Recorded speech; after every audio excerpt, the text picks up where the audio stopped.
So I'm taking the risk on being out here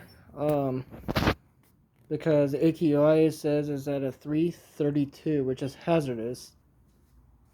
All the smoke that's in the sky from all the wildfires in the surrounding area.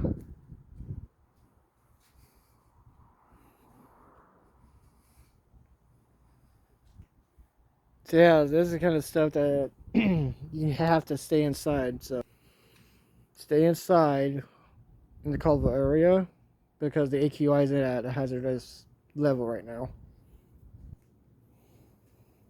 And a whole bunch of ashes falling onto my truck too, so